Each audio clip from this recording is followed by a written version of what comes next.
Hello, everybody. Welcome to Anime Sickos. It is the podcast for geniuses and the only podcast where we look at the four pillars of modern misery: anime, gaming, posting, and jobs. I am Tom, an anime sicko. I am Joe, an anime sicko. And those four things, we love them, right, Tom? They're good to us. Well, yes and no. I mean, like, we love them, but they're bad to us. Like, it's bad that we love them. It's like, we're tricked. We got tricked. And you're getting tricked, too. I'm always tricked. Yeah. It's like, every time we're like, maybe they won't hit us with the big cartoon mallet. They're holding it behind their back, but it's for a different reason. Anyway, we're doing an actual anime episode, which is to say a manga episode, which is as close as it's ever going to get from now on, folks. Yeah, it's anime on paper. Yeah, it's like pre-anime. Yeah, like what the cavemen did. Yeah, exactly. But before we get to that, we have two Patreon peoples I want to thank. The first one is a $1 Patreon person, which normally we wouldn't read out, but they put a funny display name. So here they are. $1 from, hello, this is Chef John from foodwishes.com with the machine. And oh yes, it will have blood. That was the name. Yeah, it was a very long display name. Well done. All the vowels were extended when Chef John would extend them in his classic manner of speech. We've also now just shared with everyone that there's like a goof exploit now, right? Because there's so many characters allowed. Yeah. For $1, you get to tell a lot of joke. Yeah. But if you put the joke is like if you put slurs in there, we're not gonna say that, idiot. Don't do that. Yeah, no, I'm more like a good one. Yeah. And our new $5 patron, again, not new. This person again is using the Anime Sickos Patreon exploit of, I know for a fact they were a patron canceled for whatever reason and have now rejoined, which means you get read again. You will always get read. You could do it infinite times, honestly. You would become our nemesis if you did, but we'd still do it. It's Kelsey Hockmuller. Thank you, Kelsey. Thank you. That's the exploit. You did it. Yep. Yeah, she's doing a TAS of Patreon, yes. Yeah, supporting the sickos. Anyway, we're going to talk about Dai Dark. This is the Dai Dark episode, folks. The thing about Dai Dark is that this shit is so fucking good. Do you ever pick up a book and it's only filled with good things?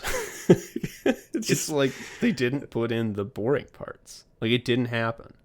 How do we start? So, I mean, our opening gambit here is Tom and I are both nuts about this. It's fucking good. I read it 3 or 4 months ago, I think, and I told him at the time, I was like, when you get to this, you're going to like it. And you were like, I bet you're right, but I'm only reading One Piece right now. And I'm like, I understand, but I'll see you later. Joe's telling lies. I've been reading One Piece 1 week at a time for over a year now. That takes 5 seconds to do. No, okay. I read Dai Dark about a month after you read it, and then we waited a bit, and I got volume 4 when it came out, because there were only 3 volumes out at the time. And I read volume 4, and I was like, this shit's so... we gotta do a fucking Dai Dark episode. And in preparation for this recording, I reread all 4 volumes again, which just drove home. This shit's good as fucking... It's so good! Okay, a little bit of background. The vital statistics here. Dai Dark is the newest and current manga series written by Kyu Hayashida, who is one of the best living artists, period. You may remember her previous series, Doro Hedoro. You may have seen the anime, which is excellent. Also gross. She's so gross. She loves when things are gross. And Dai Dark, I'm going to say it, I mean, it's not finished yet, obviously, but it's shaping up to be better than Doro Hedoro. I certainly like it a lot more. And I loved Doro Hedoro. I read the whole thing. I thought it was great. Doro Hedoro is funny. Definitely has funny moments. But it is absolutely dwarfed by Dai Dark in terms of just how fucking funny this thing is. There's a lot of times I'm reading and I just like put my tablet down. I'm just kind of like upset at a goof because it's just a very, very good. Yeah, like Joe, before I had reread the series, Joe would tell me, like, remember this part? Remember how funny that was? And I'm like, I don't actually. Like, it slipped my mind. There's like so many goofs that like some of the greatest of all times can legit slip your mind. And so when I was rereading it, I was like, I'm going to take photos as I do it of like killer panels. And I thought that I would take like one photo a chapter. Fucking no, dude. I did the same thing. I was just pressing capture screen constantly because every page there's just some wow, what is that? It's like again and again and again and again. So many gags, so many runners, so many fucking visual gags. Let's set the stage. Well, like, what are the? We're talking about the diorama. So what's in the diorama? What are our fun play pieces here? Yeah. Okay. We here is our pitch, our elevator pitch. It is a sci-fi world where spacefarers crisscross the galaxy, and our hero is Zaha Senko, who is a 16-year-old boy who is the most wanted man in the universe. Everyone knows that to acquire Zaha Senko's bones will grant you any wish you desire. Therefore, all living beings want to kill Sanko on sight. He's made of Dragon Balls. He's made of Dragon Balls. And there you go.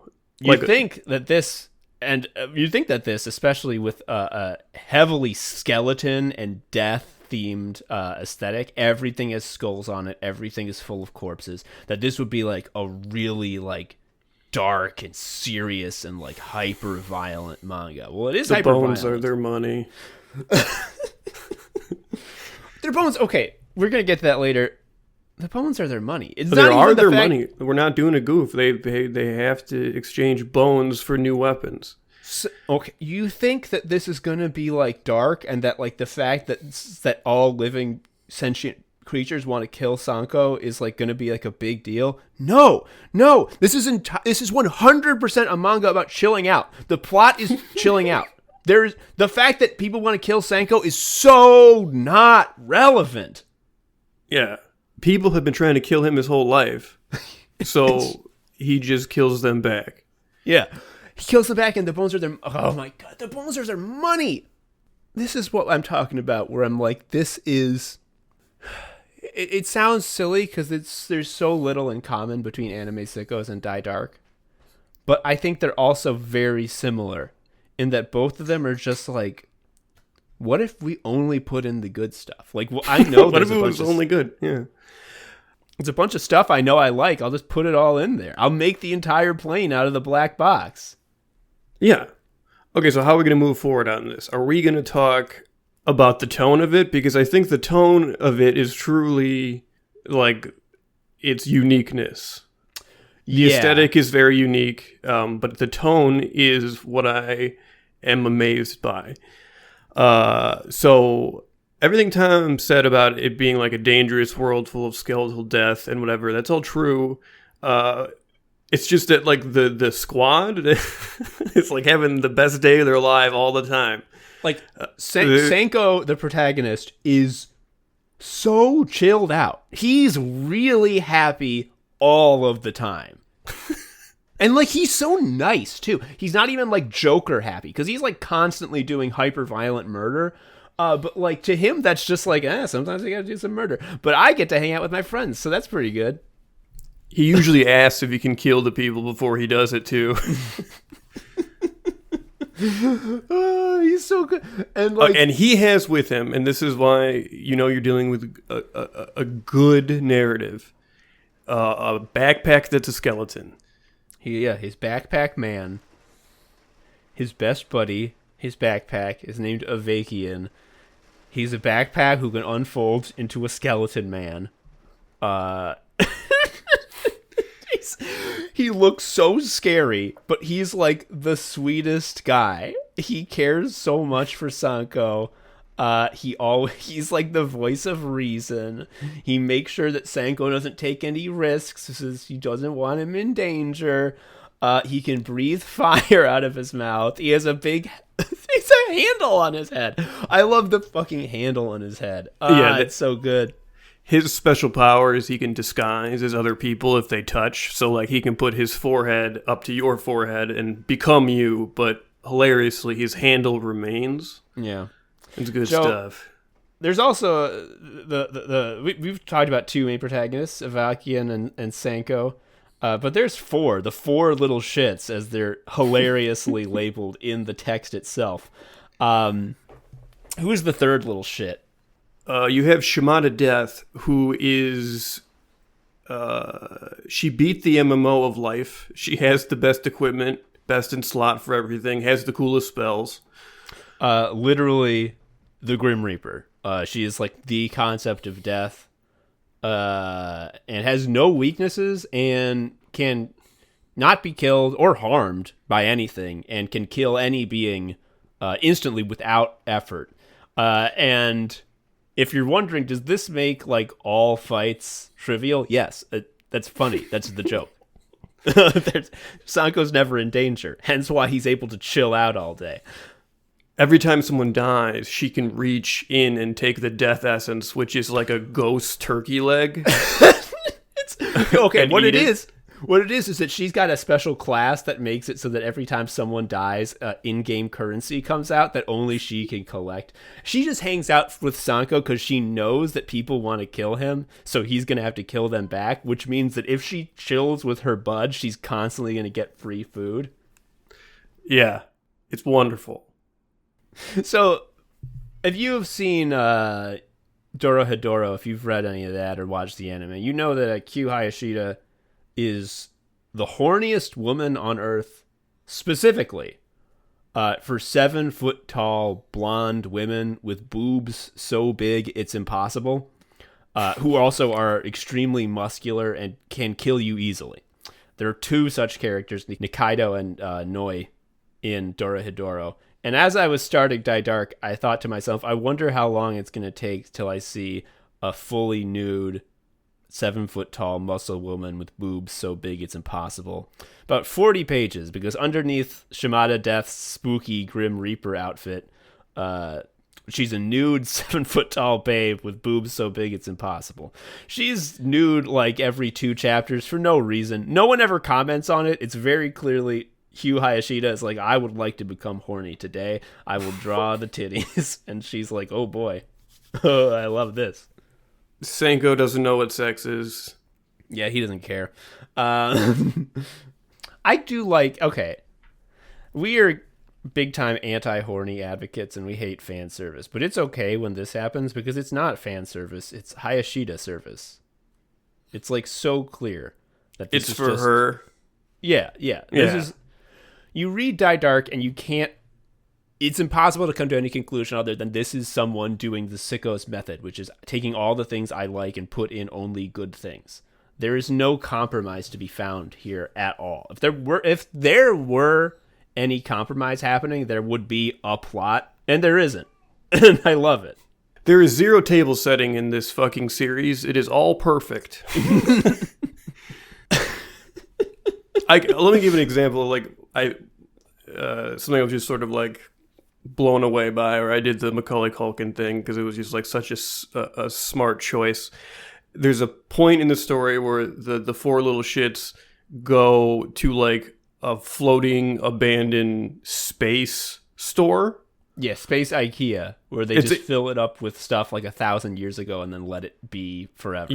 Right, and then why wouldn't you just steal stuff? Well, if you steal, the whole thing blows up and everyone dies, so don't steal.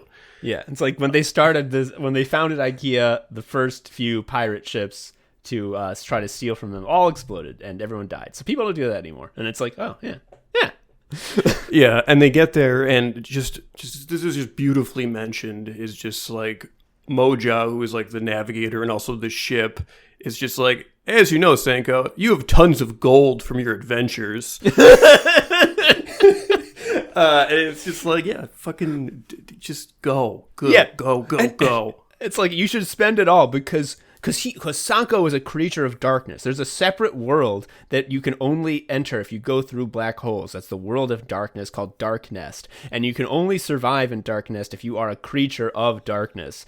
And dark artifacts have extreme power in the normal visible realm. And Sanko's a dark creature, and in Dark Nest, the bones are their money. So gold is worthless. So every time someone comes to kill Sanko, he hits them with his special dark axe, which makes your skeleton pop out, and then he gets bone money, and he goes, yay, because then he can go home and buy stuff from the RPG merchant that he knows. Yes. So I hate when anime has like just like MMO shit in the sense that like I woke up in an MMO and now I have to do it. That's an awful name for a show. I wouldn't watch that, but you kind of get what I'm saying. Yeah, that name's been taken, show. That's not made up. Oh yeah, sorry. The reason I hate the MMO shit or getting trapped in a video game stuff is that it's a lot of silly table setting, so you can just say video game words. That's what it is. This shit. Dai Dark knows that you should just say video game words. Yeah. There is an actual RPG shopkeeper that shows up. And, like, she opens up her huge box of goods, which is shaped like a skull, because everything is. And she literally says to them, like, well, would you like a dark axe to upgrade your attack? Or perhaps a new dark hide to increase your defense? And it's just like, she said attack and defense. Jesus Christ. Yeah, just unabashedly, and not like, aren't I being coy or whatever. No, it's like, no, it's just this. That's how they're communicating this information. There was this one moment where they go back to her, and they have like X number of bones to spend, and Avakian is like, now Sanko, you really need a new dark hide. Your current dark hide is pretty tattered, which means your defense is getting low, and you're becoming vulnerable. And he's like, okay, get a new dark hide. And then they do a roguelike move, where she's like, I could sell you this dark hide, or I could sell you Misatani's Toll, which is a little bell where when you ring it, I can show up wherever you are to sell you new things. And like, I'm like, I've had this choice in roguelikes. Like, I swear to God. And the reaction panel of Sanko is so fucking good because it really shows that Hayashida understands what it means to be a roguelike player, because it's a picture of his face against a spiral and his eyes are pointing in two different directions. Can we talk aesthetic? We need to talk aesthetic. We do. We have a fourth little shit to get to. He's sort of the least important because it takes a lot of chapters for us to even get to him. Dame Maru, which apparently means, like, the name means like big idiot in Japanese, which is funny because he always hates how people call him Dame Maru. Yeah, what is he trying to get people to call him? He's like got a cool nickname he's trying out. Yeah, he wants people to call him Hellmaster. It just doesn't happen. And his thing is that he just dies. Like, he's fucking South Park Kenny. Like, he's just always dying, and he always regenerates. And it's because of his special backpack friend, basically. It's hard to say. It's unclear because, like, his backpack also gets fucking destroyed and then also comes back. So is it like where like, is the power from him? Is the power from who's the backpack? walking who? Exactly. But the point being, he's like a normal human except for two magic powers he has. One is he can mind control you if you look in his eyes, and two is that whenever he dies, he comes back and he adapts to whatever killed him. Remember how I said that light creatures can't survive in the world of darkness? Well, that just means that every time the heroes go into a place with more darkness, Dame Maru dies instantly. And they're like, fuck, Dame Maru died. And then he comes back like 10 more pages in, and he's like, I now am okay with the level of darkness. You said South Park Kenny, there's literally a panel where he gets cut in half by a laser beam, and I'm not joking. Verbatim, Sanko says, oh my god, they killed Dame Maru. You were thinking it. You were thinking it, and he did it. I also love when they first meet him, he doesn't trust them yet, and when they're all sort of asleep, he steals a bunch of shit from them and escapes on a passing ship, and Sanko has to go after him all by himself, so the Grim Reaper and his magical backpack, who can breathe fire, are not with him to help him out. And Dame Maru is like, ha ha ha, I knew you'd come, Sanko. I know your bones can give me any wish I want, which is why I've lured you to this ship. This is a tavern ship, only for the roughest, toughest spacers in the world. There's fights constantly in this place where only the strongest survive. Now what will you do? What happens, Joe? Everybody shoots Sanko and nothing happens, and he's like, oh, fuck, I forgot. Yeah, you're really strong. And then Sanko hits them with his magical dark axe, and all their skeletons pop out. When you get killed with a weapon of darkness, it's like your skin is wrapping paper that is ejected from your skeleton. And then all your bones disconnect in a neat pile for collection. It is so fucking funny. It's so goopy. And I think he kills Diamond Maru by grabbing his head in his hand and squishing it like a melon. And then and then back at the ship when he's like, yeah, sorry, I was really out of line. His head's like a crushed grape. Yeah, his two eyes are sticking up like eye stalks out of the bottom. Yeah. And he's just like got his arm around Sanko. He's like, you understand why I would try at least once, right? And he's like, I get it. We're buddies. Like, I'm not mad. Yeah. So Joe, you wanted to talk about the aesthetic. Now's the time. Do it. So I kept comparing it mentally to Doro Hidoro, because like, how can you not? Same author. Obviously, they're both very gross styles. Mm-hmm. Like everything, especially in the world of darkness, it looks like a metal album cover, but like it's boring. Like it's not exciting. Yeah, it's like this is where I live. Like, what are you talking about? Yeah. Like, yeah, my chair is shaped like a big skull, and on the posts of it there are little skulls. But like, this is just a normal chair that I got at the store. Like, this isn't like the Death Throne. Right. Yeah. There are so many skeletons in this thing.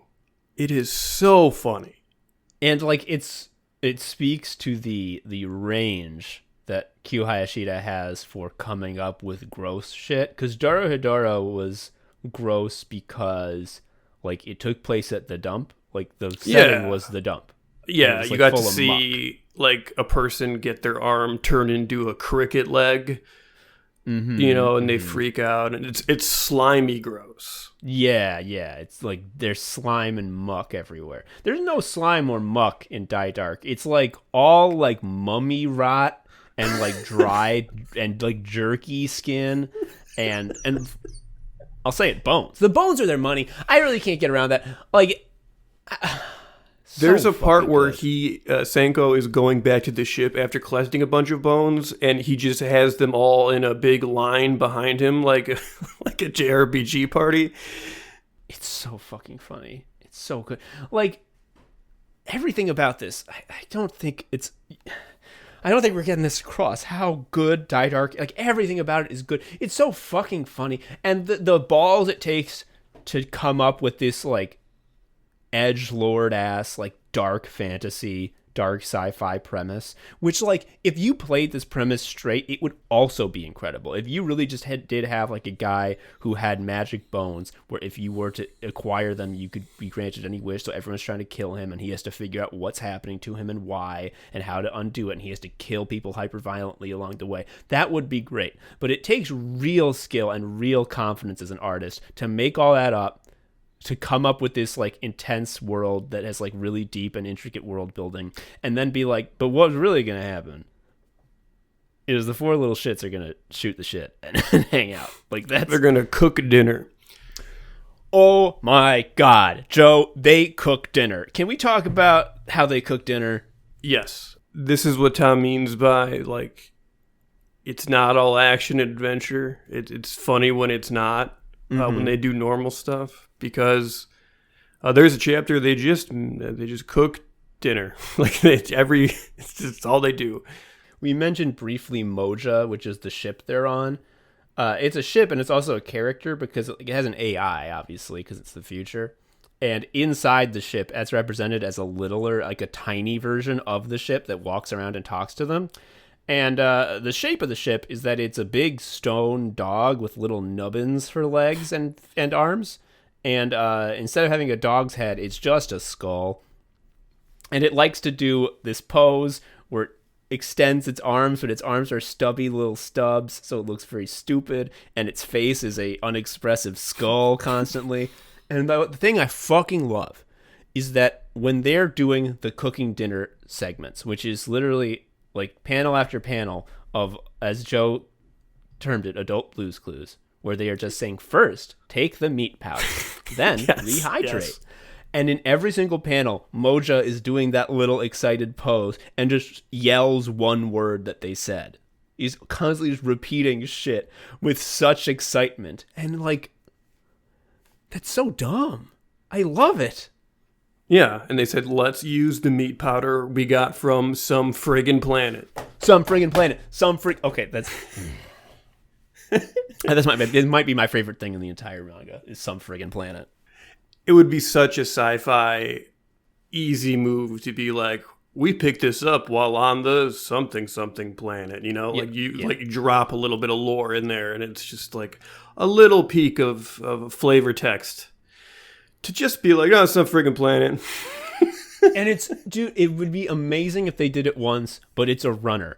Every time they refer to something they have, where does it come from? Some friggin' planet. It's never some planet we went to. It's never some weirdo planet. It's always some friggin' planet every single time.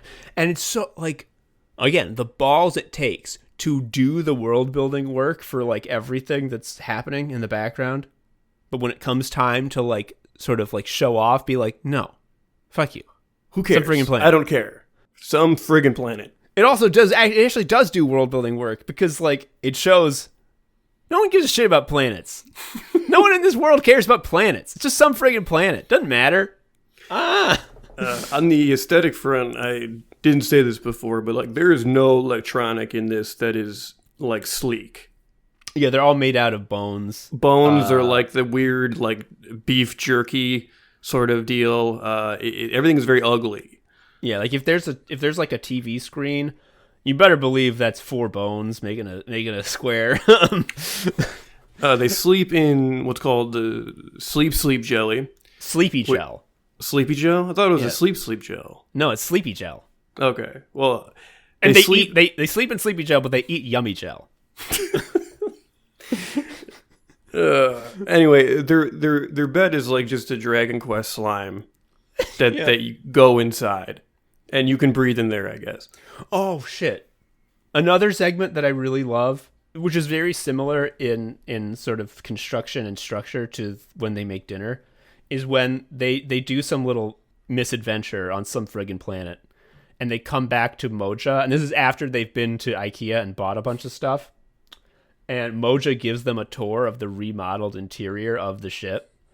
And every single room is like this used to be a normal room, but now I have filled it full of skeletons and bones. Like there's one room where like there are just like 10 decaying corpses on pikes, and he's just like, I put some dead spacelings on these pikes. Pretty cool, right? And she's playing Animal Crossing. Dude, yes. It's like here's my Animal Crossing house. I'm gonna put a bunch of dead guys in here. That's more. Oh yeah, the recurring line that he keeps saying is, more like it, right? And they're all like, yeah, I love it. So one thing I will say, world building wise, let's go back to Dorohedoro versus this. I have watched the anime for Dorohedoro, and I've read, I think, most of the manga. Uh-huh.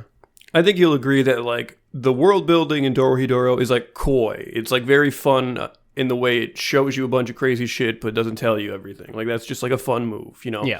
You're dropped into this lizard guy, there's a door, why is there 2 cities, whatever. It doesn't explain everything, it doesn't like spoon feed you everything. Yeah, it just lets you come into it naturally. Yes, and that is fun. That is fun because you doesn't feel good to feel like you're being talked down to in explanation of a plot. I get that. Yeah. It feels like homework. It feels like, okay, you got to learn this glossary of terms before we get to the fun stuff. And I'm like, I want the fun stuff now. Yeah. Dai Dark, by contrast, like literally stops the comic to be like, okay, so check this out. Isn't this fucked? It is. And it's really charming. It's very charming. It's very funny. It keeps the momentum going. Like, there are parts of it that remind me of... have you seen Life Aquatic, the Wes Anderson movie? Yes.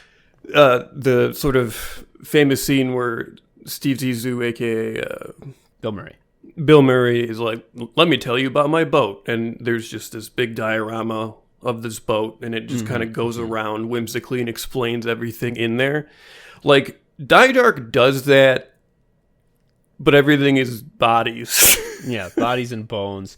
Oh, there's an incredible bonus chapter where they it's just like that, where they explain the darkness bug that lives on the ship named Catastrophos, who is this hideous bug that lives in the caverns beneath the living quarters on the Moja, and every once in a while they throw corpses down the hole so that he can eat their flesh, and he then delivers perfectly clean bones to be exchanged for goodies. And like, he's hideous. It's awful, but there's like a whole Steve Zissou like cutout of the ship where he explains where Catastrophos lives, and they're all. And again, this is a manga about chilling out. Like, he's a beloved pet, and he loves them back. Like, he's their cat, basically. And everyone is so like fucking shit. Chill. He looks like shit. He eats corpses. At one point, they say, how big is Catastrophos going to get? And Moja's like, I don't know. Could be infinitely. We'll find out, I guess. And it's like, everyone's just like, okay. So fucking good. Oh, speaking of just having the balls to just, like, drop shit on you, you like, just be like, this is what we're talking about now. I'm not going to be coy about it. Like, this is it. One thing that I absolutely love is that whenever it seems like in a normal manga, like the plot would be reaching a fever pitch, like this is going to be a hype chapter, what Dai Dark will do is just apropos of nothing. Give you a flashback chapter of when Sanko was 10 years old and going to school. And you're like, how did Sanko go to school? Isn't he the most wanted man in the universe who everyone wants to kill?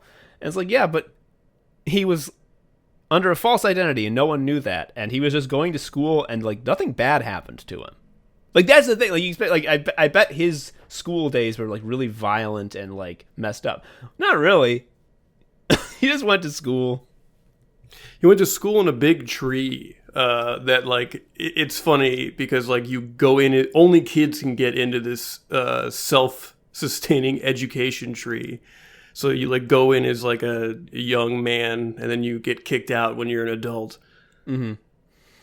It's so good. And like, there are the teachers are like androids made by Photosphere, which is the big space megacorp that is the ostensible villain, but they don't really come up very much. And like oh shit, actually he does fight once. This is again an incredible use of video game terms. In one of the sort of flashbacks to his school day, he discovers that two of the children who have buckets for heads are actually from the buckethead alien species, where they look like kids forever. These two guys are actually 50. And they try to kill him. And Joe, what? I forgot that angle. They're like the joke of the two perverts smuggled themselves on, the two old creeps. Joe, what do they use? What is their tactic when they fight Sako? They literally say this out loud. They're like, we're going to use ranged attacks and poison.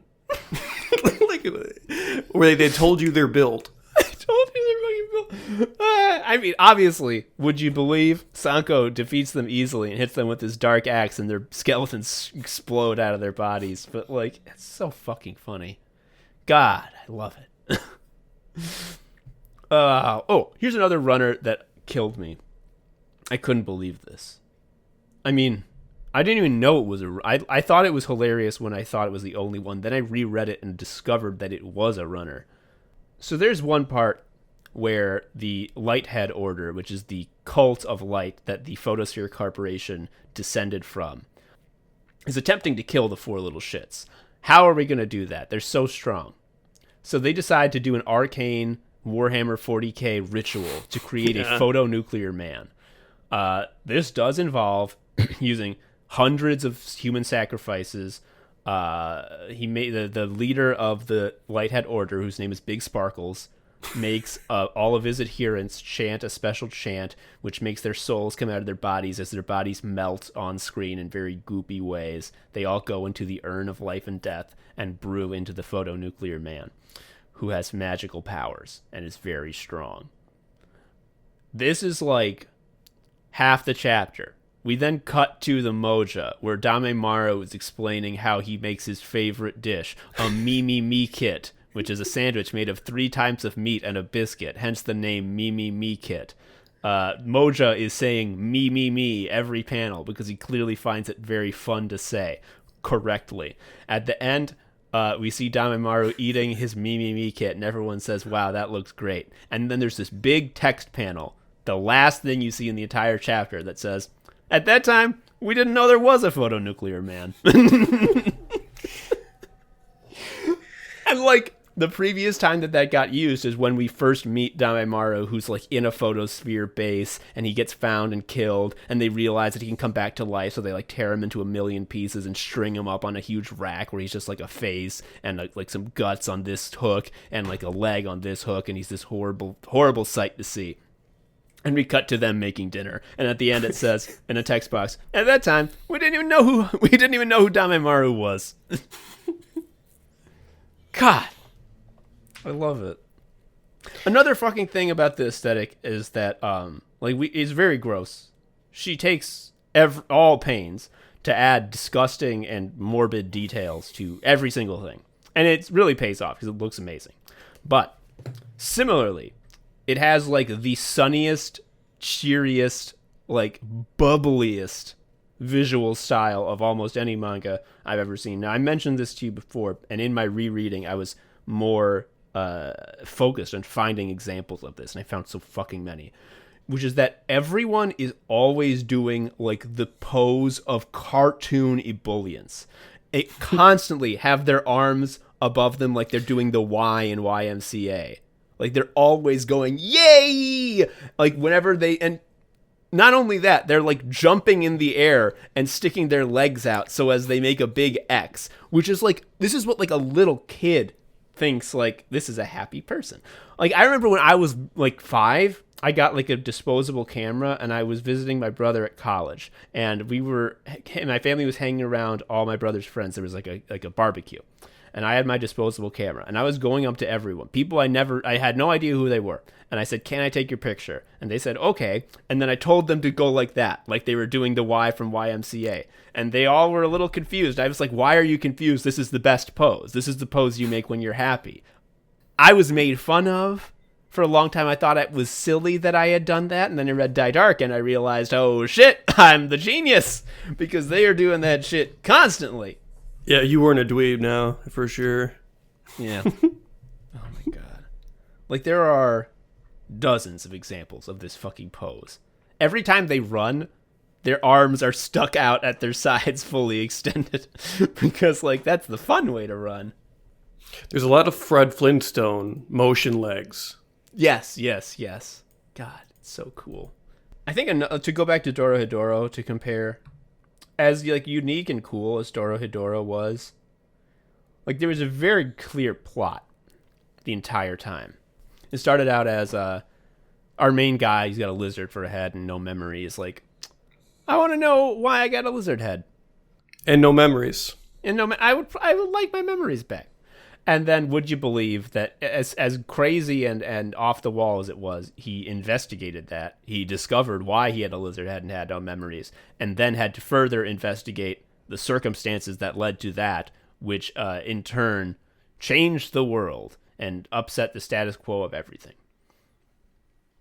Now, the thing about Dai Dark is that there ain't no fucking structure whatsoever. In Dorohedoro, you can kind of understand what's coming up next. You're like, I bet they're going to continue investigating this. In Dai Dark, it's nut. I have no idea what the next chapter is going to be. They don't have, like, because the thing, Sanko does not really care very much to change his living situation. Like, it would probably be nice to have people stop trying to kill him for his bones, but it's really not a problem for him. So he doesn't want anything really except to chill. He wants to chill because he wants to chill with Shimada Death, his best and only friend, and Avakian, his best and only friend, and Damemaru, his new friend, And he's doing that now. Like, cha-ching, success.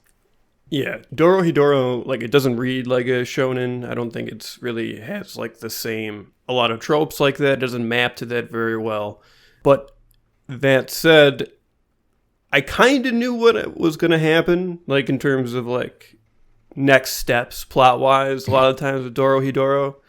I mean, it's very much, it is an action-adventure story. Like, Yeah, that's what it is. It's a whodunit on top of it, because we don't know the identity of this person inside the lizard man who, whatever.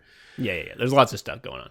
I never really know what I'm going to be looking at when I turn the page for Dai Dark. It doesn't really map to any genres that well. Like, obviously there's, like, space elements, but, like, this is such a cool aesthetic for space. I don't actually like sci-fi that much, and the reason is a lot of it. Now, I know not all sci-fi is like this, but really sleek spaceships and shit like that do not appeal to me. Like, I don't find them very cool. Mm-hmm. A big old gross, like, skull that you fly around in, that's different. Now we're talking. I mean, the Moja is, I think, one of the all-time spaceships.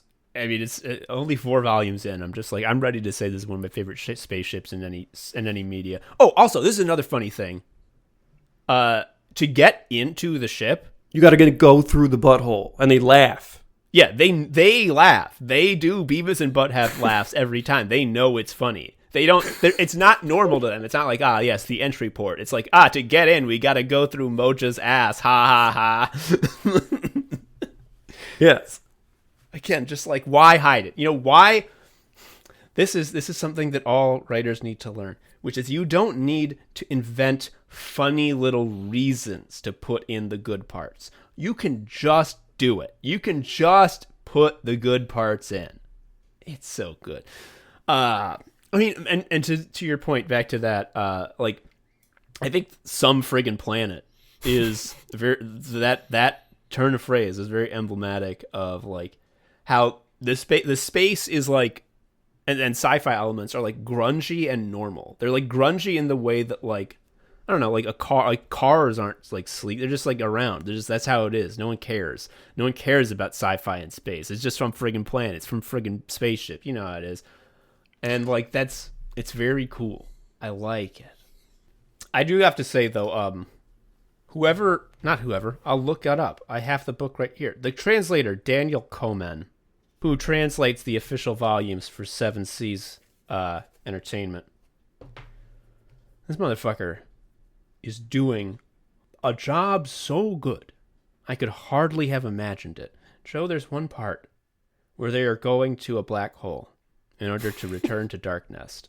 They are doing this without their ship. They're wearing the backpacks that everyone has. Avakian is a living backpack that is Sanko's friend, who has a skeleton for a head, who sometimes, in order to look forward, because he's on his back, so he's looking back, he will extend his spine out so it's huge, turn his head around, and plop his chin on top of Sanko's head, so it looks like Sanko has 2 heads on top of each other. It's just Avakian is being Sanko's space suit, and they're going towards the fucking black hole, Joe. And this is one of the ones I not only took a picture of it, I sent it to you, and typed out what was being said in the panel again, because I just couldn't get enough of it. Senko says, "This black hole's giving us the old suckaroo." Yeah. Just the old That is the suckaroo. work of a translator. That is the gifted touch of a craftsman.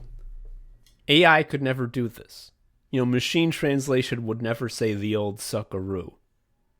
It's like, I read this and, like, I kind of tear up because I'm, like, seeing a work that I wish I were capable of.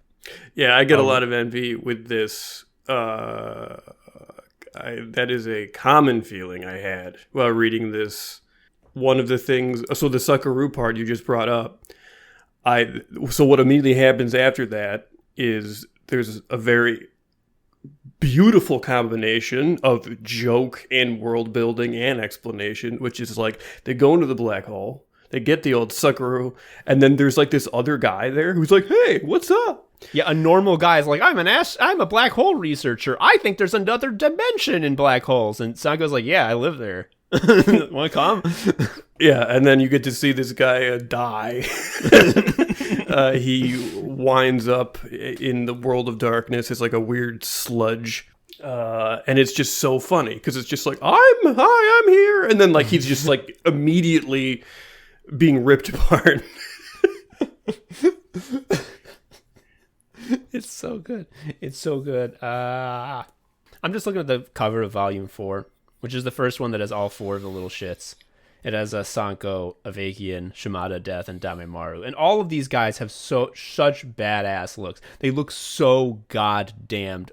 Like, they look hard as fuck. Sanko looks scary. Avakian's a scary skeleton man. Shimada Death is literally the Grim Reaper. She's got these, like, wooden stakes all over her that look very cool and dangerous and badass. She has 6 eyes, 2 stacks of 3 that are constantly making angry eyes. Very, very intimidating. Damemaru's got his like weird armor that makes him look like a fucking Lord of the Rings guy. It makes him look like one of the fucking Dark Riders, except if they was even grungier. And like I'm looking at this and like someone looking who didn't know would be like, this is Berserk. Yeah, this is like Berserk. This is like some real hardcore shit. And I'm like, oh, no. These are 4 of the goofiest goobers. And in this volume, they're going to sit on the couch and discuss which of their MP3 players is their favorite. Oh, God, yeah, because, fuck. The MP3 players in universe are knives you stick in your head and then you hear the music in your brain. And there's an incredible Damemaru fucking South Park Kenny gag, which is they say like it's too bad that these knives that you stick in your head can't play music from the world of darkness because it breaks them. And Damemaru like is in canon like good with machines, like he's the only one who knows about technology. Like the reason his backpack is so cool is because like he modified it. We don't know how Avakian got to be so cool. He just is like that. But like he's like, yeah, I know machines. I have one of these knives too, but I have upgraded it. I've tinkered with it. Now it can hold more data and it's more durable. It can probably play darkness music. And they're like, oh shit! Oh, try this one out. Listen to this song. And they put an MP3 on his knife and he's like, this looks pretty intense. And he sticks the knife into his head and presses play. And all of his guts explode out of his eyes, ears, and mouth, and he falls over dead immediately. And they're like, "What the hell? He died, but this song's so fun. What's his problem?" It's good. Just read Die Dark. It's so good. Oh my god! Like I can't get enough of how fucking fun it is. Oh, also, this is a very small thing, but it's again a sign that Kyu Hayashida is a full-on master of the form of manga, which is she understands in the flashback scenes when Sanko is 10 years old. She understands that when a manga protagonist is an adult, but sometimes is a kid, the kid version has to be the height of a toddler. Yeah, 3 feet max. Yeah, I think like there is one of the like in-between chapters like concept art pages where it just like shows the concept art, between the chapters. We get like a lineup of Avakian, Sanko, Shimada Death, and like kid version of Sanko, so we can see their relative heights. And like 10-year-old Sanko comes up to 16-year-old Sanko's knees. Like I'm not kidding, he's a toddler. Yeah. It's so fucking funny. That pose is funny because it looks like they're gonna have a Pokemon battle with a child. Oh fuck, Joe! You should talk about the vaccine bear because I missed it. Oh shit! Okay, one of the stories of the tree that he lives in, his school. One of these flashbacks tells a story of him just getting vaccinated, and the issue is he needs to get a vaccination, but he's like super strong because he's from the world of darkness. So like needles will not work on him, like they won't. So he drinks something to make him like normal. Yeah. So needles will pierce, and then he gets bullied when he's normal. So he's obviously like actually hurt. Yeah, because if he's been bullied before and he has to pretend like it hurts him, and he tells Avakian when the bullies leaves, like, that wasn't a problem. It felt like they were petting me. But it's like the first time he's actually bullied, and he's like, oh, fuck, this sucks. Yeah. So he's waiting in line to get this vaccine, and he looks like shit because he's been bullied, and now it's clear that he caught some virus at this point. He does not look good.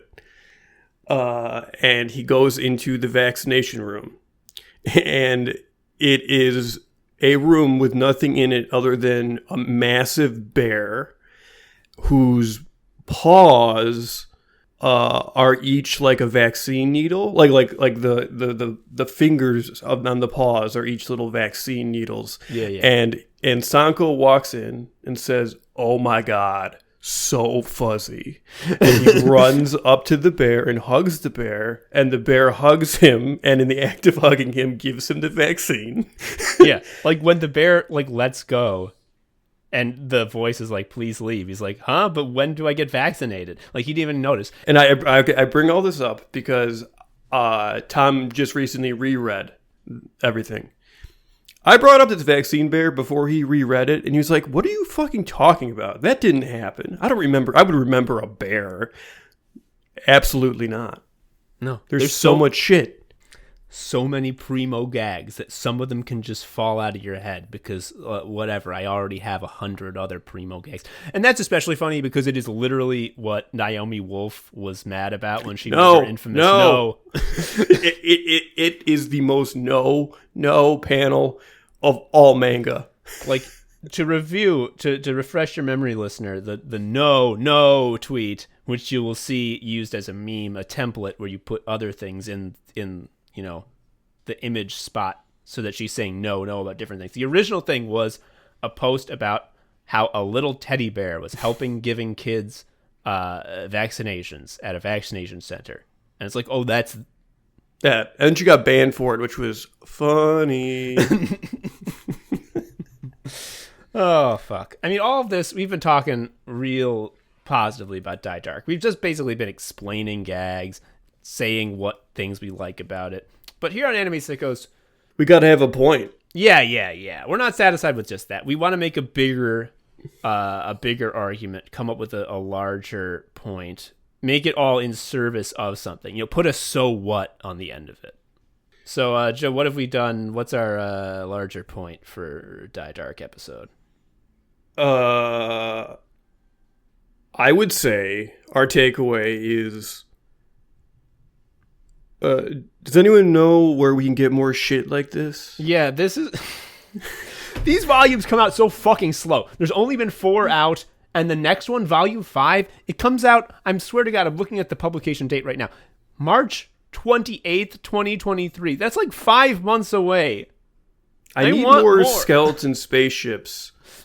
I need shit like that. Please, if you know of anything that is even remotely aesthetically in the orbit of this, you gotta tell us. And tonally too, like having a dark, violent, disgusting world of bones and death that you set a fucking goofy gag comic in where everyone's chilling. Like, I need this. Like, I haven't felt this sort of like desperate thirst for more like this, knowing that there is no more like this since JoJo's Bizarre Adventure. But the difference is, this is better than JoJo's Bizarre Adventure because you don't see the formula. Like, it's not so clear. Like, JoJo's Bizarre Adventure is a stock standard formula battle shonen with no fucking innovations other than the characters that he plugs into the stock slots are very weird and cool, and their superpowers are crazy. Dai Dark is on such a higher level. It's such big brain shit. Hugh Hayashida is that meme of the person whose brain comes out and is forming their chair and the opponent they're playing brain chess with. that one's pretty good. I'll tell you the one I don't like. The one where the brain makes a woman and he's having sex with it. I don't like that one. That's just jacking off, and I don't like that. Show me that. No, that's no good. It's just so good. I love Dai Dark. But also, please tell us where we can find more. Because we got that itch now. We got the itch for more Dai Dark adjacent things. like, dude, I'm reading the other manga I'm reading. You know what I'm reading? I read Monster by Naoki Urasawa. I'm reading Planets by Makoto Yukimura. These are like genius guy mangas. These are like literary mangas. And like, I like them, sure. I understand. I'm appreciating the art. But I'm just like, why ain't these more stupid? Like, why ain't it more stupid? Dai Dark's stupid. Give me more like that. Big Sparkles. I love that his name is Big Sparkles. It's nice to have the evil people be sun people for a change. That's fun. Like, there's so much, like, lore to them. There's, you know, the original cult, and then there's the Photosphere Company, which is a corporation which is trying to become secular and trying to sort of hide its cultic origins, and the contentious relationship but also symbiotic relationship between the two, and the weird sort of hierarchy that they have, and the iconography and strange sort of aesthetic to all their temples. But then the leader is named Big Sparkles. He's named Big Sparkles. That's just his name. They're like, oh great luminary, Big Sparkles, and he's like, yeah, that's me. What do you want? Oh my god, they have their secret language, and they know the secret location of Zolar. Don't they talk like Mr. Saturn? Yeah, they say like they talk in tongues, and that makes light shoot out of them, and their bodies melt as they make life force juice for the photonuclear man. That's the best shit. When the photonuclear man dies, an enormous, like a turkey leg the size of a building comes out, because he's like actually 1,000 guys, and Shimada Death is like, oh my god. She's like overjoyed and jumps on it like a cartoon tick onto like a big cow's leg, and he starts going nom nom. What a good series. I can't get enough. Yeah. At that time, we didn't even know there was a photonuclear man. You could point to most of my past, and the text would say, I did not know about Dai Dark yet. Oh, fuck. Honestly, folks, we recommend a lot of stuff. A lot of people have told us, like, oh, I watched this because of you guys. I think this may be our strongest recommendation yet. Like, if you are interested in, like, if you're capable of reading a manga, if the fact that it's in black and white and you read it backwards isn't a deal breaker to you, I'm telling you, you must read Dai Dark. If you have goth sympathies, you simply must read this. It's just so funny. The bones are their money. Like, what more do you want? Yeah, it's perfect. Fuck. Well, I think that's all the time we have for Anime Sickos this week. Read Dai Dark. I think that's clear. Hard recommendation. Please read Dai Dark. It's a blast. Take pictures of your favorite panels and post them online, and we'll be so happy.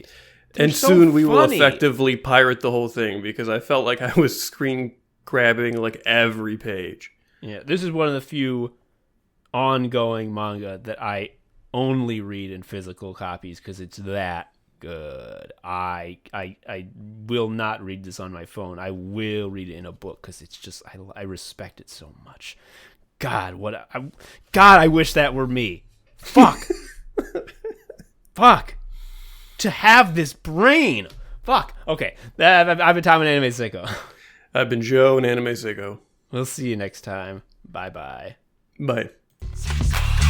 Thank you for listening to Anime Sickos. I've been Tom, a sicko. You can follow me on Twitter at TomHarrison19. Joe is also a sicko. You can follow him on Twitter at ShariaUncle. You can follow Anime Sickos on Twitter at Anime Sickos, or email us at animesickos@gmail.com. Please leave us a review or something. I don't know. Tell a friend. Anyway, until next time, bye.